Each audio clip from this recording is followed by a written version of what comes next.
Alhamdulillah. Ya, polisi kami, oke? Kooperatif ya. Nah. Jongkok. TKP 8787 Lombok Pati.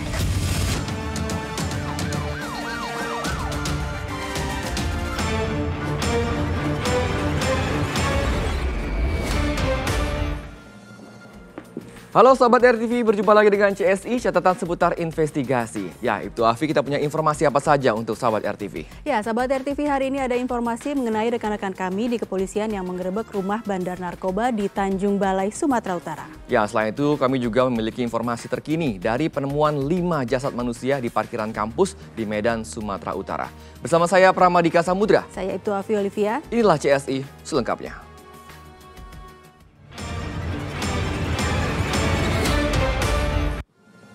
Sahabat, polisi menggerebek rumah bandar narkoba di kota Tanjung Balai, Sumatera Utara. Ya, dalam penggerebekan petugas menemukan 2,4 kg ganja.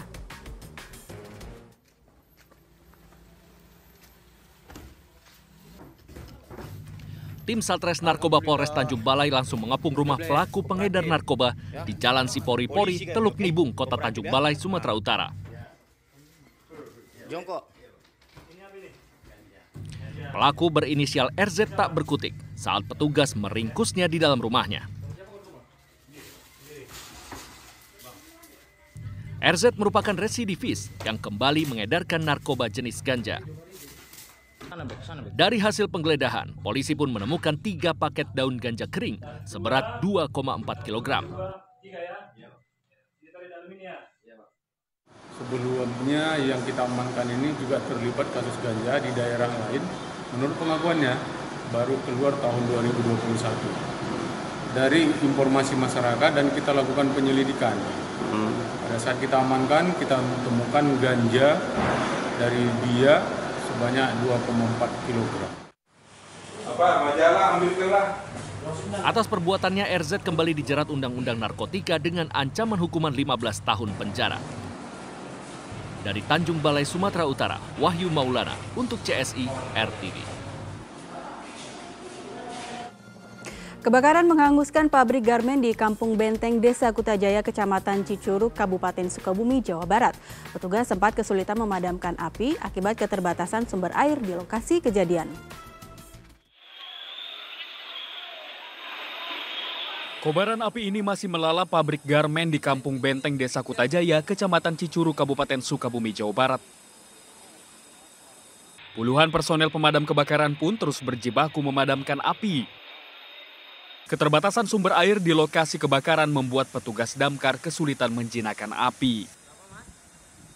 Api akhirnya berhasil dipadamkan dengan mengerahkan 7 mobil damkar. Dari Kabupaten Sukabumi minta bantuan ke kota dan ke Bogor.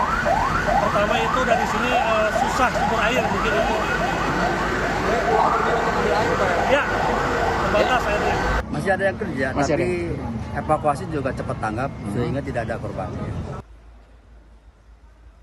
Kebakaran itu sempat membuat panik warga sekitar karena lokasinya yang berdekatan dengan permukiman. Belum diketahui penyebab kebakaran. Kini petugas masih terus melakukan penyelidikan dan pendataan. Dari Sukabumi, Jawa Barat, Suhendi untuk CSI RTV.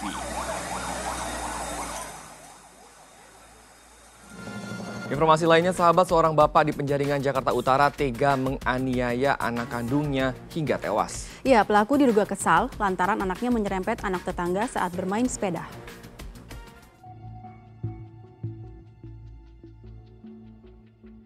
Rekaman CCTV ini memperlihatkan seorang ayah tega menganiaya anak kandungnya yang masih berusia 10 tahun hingga meninggal dunia di kawasan Muara Baru, Gang 4, Penjaringan, Jakarta Utara. Pelaku saat itu menghampiri anaknya yang sedang bermain dengan teman sebayanya. Diduga korban sempat menyerempet anak tetangganya dan membuat pelaku kesal. Pelaku pun lalu memaksa anaknya untuk pulang sambil menganiaya korban hingga pingsan. Korban sempat dilarikan ke rumah sakit, namun naas, nyawanya tak tertolong. Sehari-harinya seperti apa sih Bang anak ini sama ayahnya? Saya main, seperti anak main. Untuk pelaku sendiri atau sama abang hubungannya apa Bang? Dia adik saya. Itu sehari-hari seperti apa? Apakah orang temperamen? Enggak, normal. Korban kemudian dibawa ke Rumah Sakit Polri Kramat Jati untuk diotopsi. Sedangkan pelaku kini telah ditangkap aparat Polres Jakarta Utara. Dari Jakarta, Aprianto untuk CSI RTV. Ya sahabat, polisi masih menyelidiki temuan 5 jenazah tanpa identitas yang berada di parkiran gedung Universitas Prima Indonesia di kota Medan, Sumatera Utara. Sementara pihak kampus menyatakan jasad-jasad tersebut adalah kadaver atau jenazah yang digunakan mahasiswa kedokteran untuk praktikum anatomi. Wih, ada mayat di Umpri, lantai 9. Kampus Universitas Prima Indonesia di Medan, Sumatera Utara mendadak viral setelah sebuah video beredar di media sosial. Dalam video itu menunjukkan adanya temuan 3 jenazah yang berada di peti box yang diletakkan di lantai 9 gedung parkiran kampus. Dari hasil olah TKP, polisi kembali menemukan 2 jenazah tanpa identitas lainnya. Polisi hingga kini masih menyelidiki temuan tersebut. Saat ini Polrestabes Medan terus melakukan koordinasi dan komunikasi dengan pihak rektorat dan kampus untuk kita bisa mendalami jenazah tersebut. Sementara itu pihak kampus mengklaim bahwa kelima jenazah tersebut merupakan objek praktek dari Fakultas Kedokteran di Universitas Prima Indonesia. Kadaver-kadaver tersebut berada di Fakultas Kedokteran Universitas Prima Indonesia dan dipergunakan sebagai media belajar praktikum anatomi sejak tahun 2008. Dan seyogyanya di setiap fakultas kedokteran di Indonesia memiliki kadaver di laboratorium anatomi. Melalui video klarifikasi ini, kami mahasiswa Umpri. Polisi hingga kini masih memeriksa sejumlah saksi, termasuk 6 orang mahasiswa Unpri yang merekam dan menyebarluaskan video tersebut. Dari Medan, Sumatera Utara, Wahyu Maulana untuk CSI RTV. Ya, sahabat, tingkatkan selalu kewaspadaan Anda, terlebih bagi Anda yang memiliki tempat usaha, karena di Tuban, Jawa Timur, sebuah tempat penggilingan padi dibobol maling. Ya, pelaku yang ternyata emak-emak ini menggasak 1 karung beras seberat 25 kg dari tempat itu.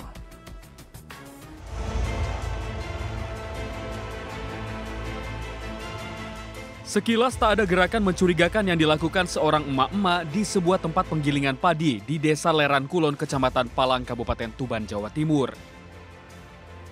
Emak-emak itu kemudian mendekati tumpukan beras yang ada di tempat tersebut.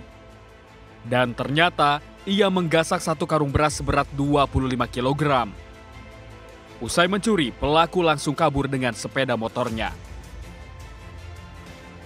Menurut korban, saat kejadian ia dan keluarga sedang berada di luar kota. Aksi pencurian itu baru disadari saat keluarga korban mengecek stok beras. Saya dan Bapak sebenarnya sudah sampai di rumah habis ada kerjaan di luar, tapi karena kita juga baru datang, jadi kita tidak sempat ke sini waktu itu. Kemudian keesokan harinya waktu Ibu datang, hari Seninnya itu, Ibu ngecek berasnya kok ada yang hilang.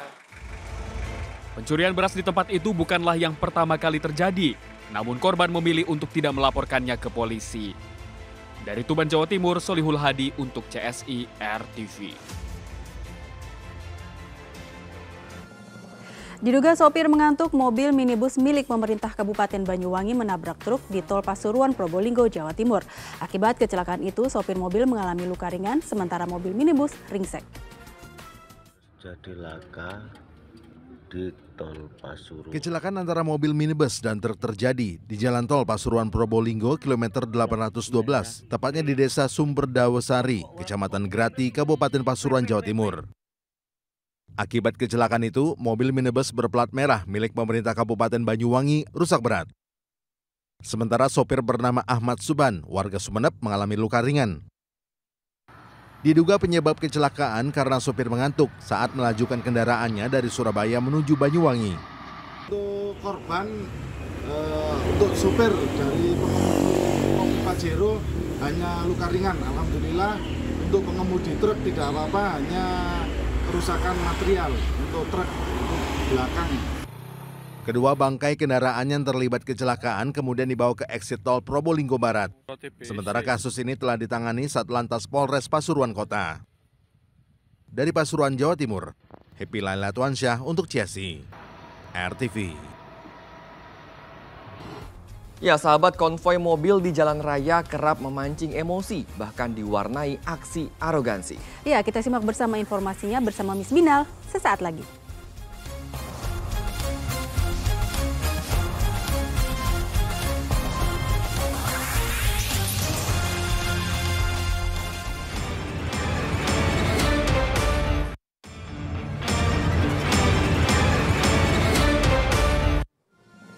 Anda masih menyaksikan catatan seputar investigasi. Ya sahabat, seperti biasa setiap hari Kamis dan Jumat malam kami sudah merangkum sejumlah berita viral di media sosial. Ya, salah satunya aksi arogan salah satu oknum anggota komunitas mobil minibus yang menghadang dan mengancam pengemudi lain di jalanan. Informasi selengkapnya akan disampaikan Miss Binal, jangan miss berita kriminal.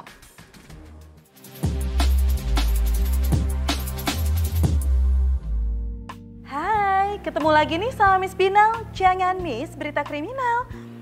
Kira-kira kali ini ada berita viral kriminal apa ya?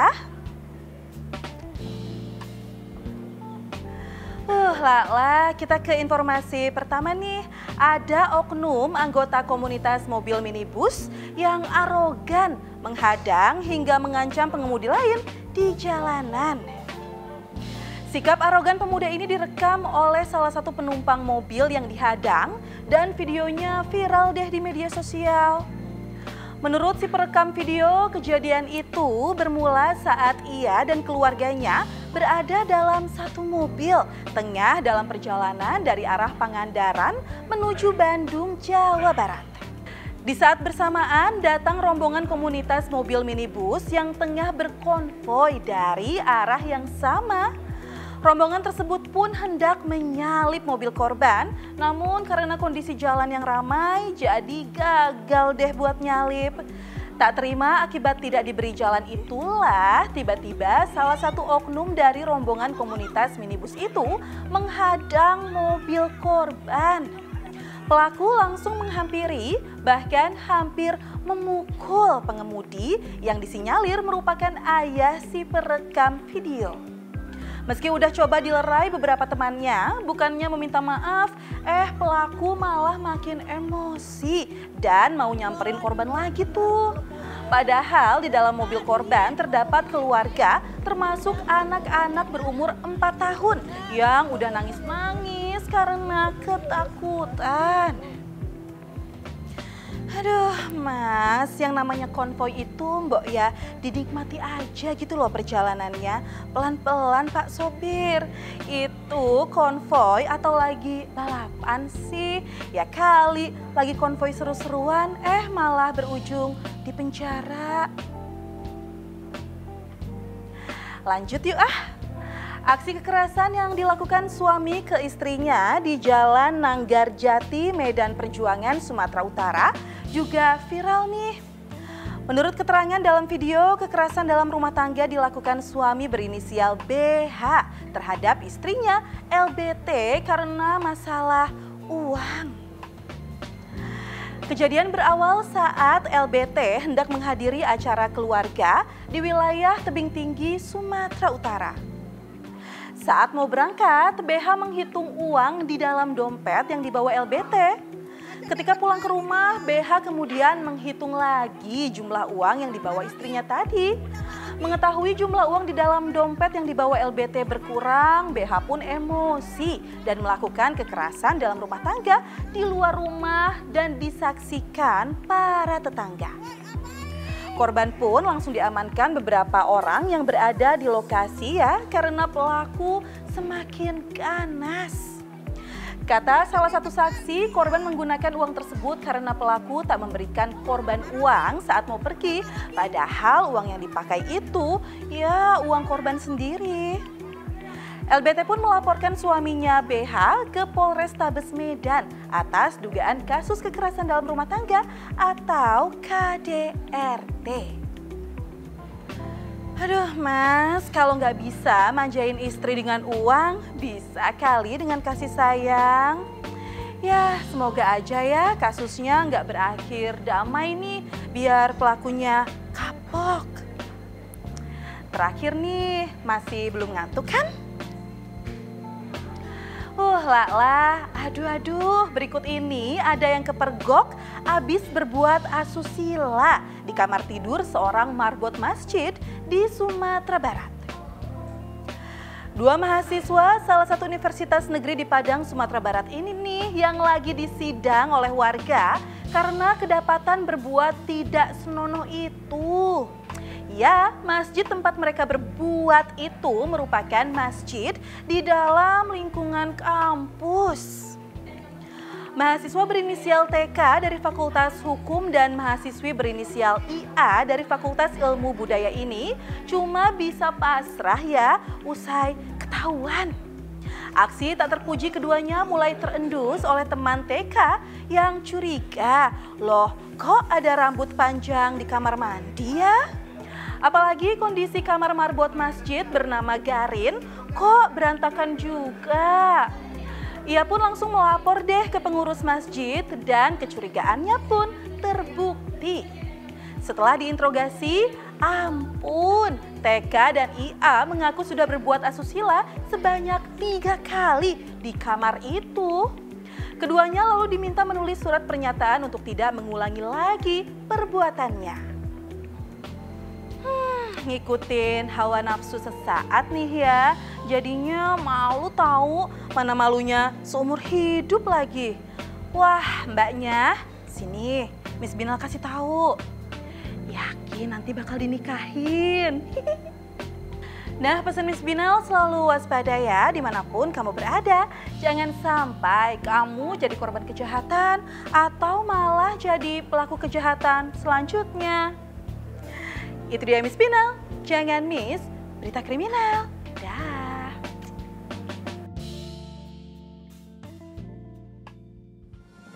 Ya, sahabat, pelanggaran lalu lintas terjadi hampir setiap hari. Nah, Ibtu Afi akan memberikan cuplikan video dan juga mengulasnya untuk Anda. Ya, sahabat, seperti apa pelanggaran lalu lintas yang sering terjadi di jalan raya? Kita lihat videonya bersama-sama.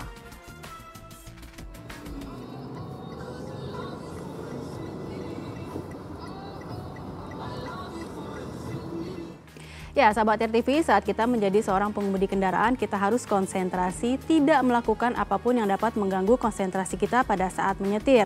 Itu dikarenakan berpotensi menyebabkan kecelakaan dan membahayakan diri sendiri maupun orang lain. Dan juga pada saat kita menjadi pengemudi, jangan lupa untuk menggunakan helm untuk pengemudi motor dan juga mengenakan sabuk pengaman untuk pengemudi kendaraan roda 4 atau lebih.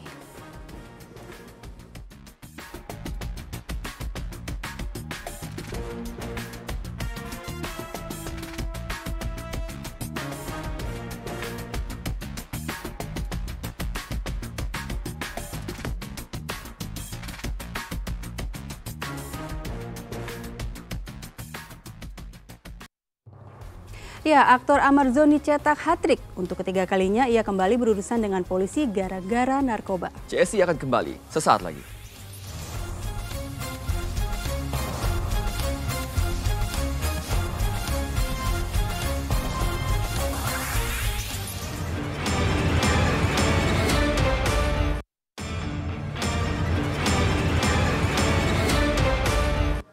Ya, terima kasih kamu masih bersama kami di CSI. Gak ada kapoknya, artis sinetron Amarzoni kembali ditangkap polisi atas kepemilikan narkoba di apartemennya di Serpong, Tangerang Selatan. Ya, dalam penangkapan itu polisi mengamankan barang bukti narkotika jenis ganja dan sabu-sabu yang disimpan di dalam kamar.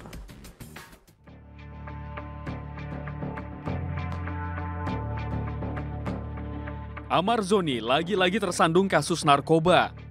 Artis sinetron ini kembali ditangkap polisi di apartemennya di Serpong, Tangerang Selatan. Dalam penangkapan itu, polisi juga turut mengamankan barang bukti narkotika jenis ganja dan sabu-sabu yang disimpan di dalam kamar apartemen. Di sebuah apartemen, dan kami amankan beberapa, ada 2 jenis narkotika yang terdapat di apartemen tersebut. Dan sekarang kami sedang melakukan pemeriksaan untuk mengejar pemasok barang atau penyedia barang terhadap artis ini. Padahal artis berdarah Minang ini baru bebas bersyarat pada Oktober lalu usai menjalani hukuman 7 bulan penjara karena kepemilikan 1 gram sabu pada Maret 2023. Sebelumnya, ia juga pernah terjerat kasus yang sama pada tahun 2017 dengan barang bukti 39,1 gram ganja. Amar Zoni pun kini telah ditetapkan sebagai tersangka kasus dugaan penyalahgunaan narkoba. Sementara polisi masih memburu pemasok narkoba terhadap Amar Zoni. Dari Jakarta, Reza Heri Pamungkas untuk CSI RTV.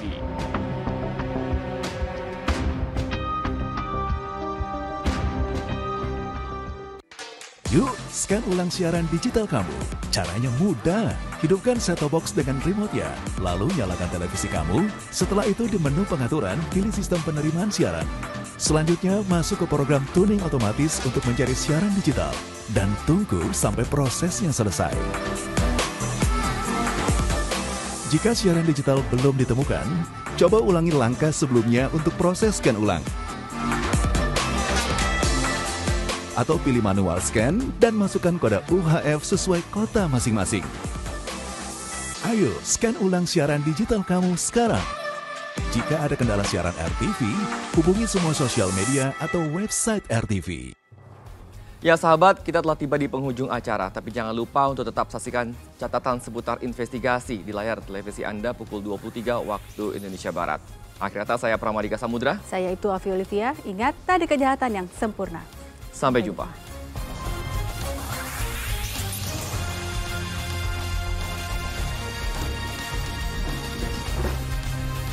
Alhamdulillah. Udah Black, kooperatif. Ya. Polisi kami, oke? Kooperatif ya. Nah. Jongkok.